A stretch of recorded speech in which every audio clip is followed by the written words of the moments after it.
కరెక్ట్గా 5 నిమిషాలు ఇచ్చారు. కానీ రామ్మోహన్ నాయుడు తర్వాత మాడతాం కొంచెం ఇబ్బందే.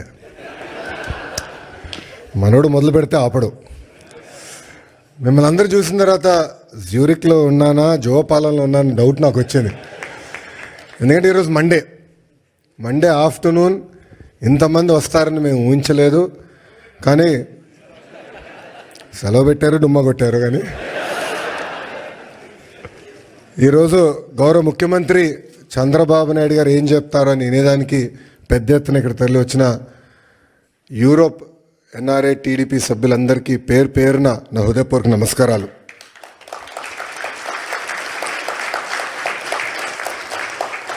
తెలుగు జాతి సత్తా ఏంటో ఢిల్లీకి వినిపించిన వ్యక్తి విశ్వవిఖ్యాత నరసార్వభౌమ స్వర్గీయ శ్రీ నందమూరి తారక రామారావు గారు. తెలుగు జాతి సత్తా ప్రపంచానికి వినిపించిన వ్యక్తి మన ప్రీతమ నాయకుడు చంద్రబాబు నాయుడు గారు.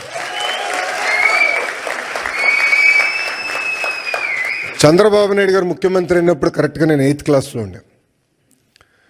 నాకు ఇప్పుడు కూడా ఆ 10 సంవత్సరాలు 94-95 నుంచి 2004 వరకు మనం ఒకసారి చూస్తే ఒక్క ఫోటో సమ్మప్ చేస్తుంది ఆయన పరిపాలన.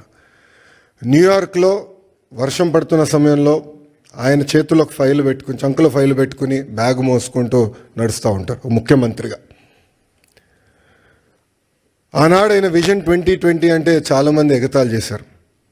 కానీ ఈరోజు తిరిగి వెళ్ళి హైదరాబాద్లో చూస్తే ఆయన చెప్పిన ప్రతి మాట ఈరోజు నిజమైంది.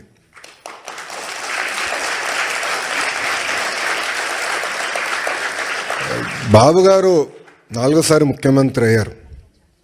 కానీ రాము అన్నట్టు మా అందరికన్నా స్పీడ్. సో రాము అడిగాడు, అన్న నువ్వు ఢిల్లీ ఫ్లైట్లో వస్తున్నావు అంటే, డోస్ నీకు జాలేరా, నేను వద్దా ఫ్లైట్లో, నేను బాంబే నుంచి వస్తానని చెప్పా. కరెక్ట్గా విఐపి లాంజ్లో దిగిన తర్వాత అడిగా రాముని, ఎలా ఉందిరా ఫ్లైట్ అంటే, అన్న పడింది నాకు అన్నాడు. అంటే చంద్రబాబు నాయుడు గారు ఒక సోర్స్ ఆఫ్ ఎనర్జీ. ఆయనకి చాలా అద్భుతమైన ఐడియాస్ ఉంటాయి. ఆ ఎనర్జీలో మనం ఎంత నింపుకుంటాం అనేది చాలా చాలా ఇంపార్టెంట్.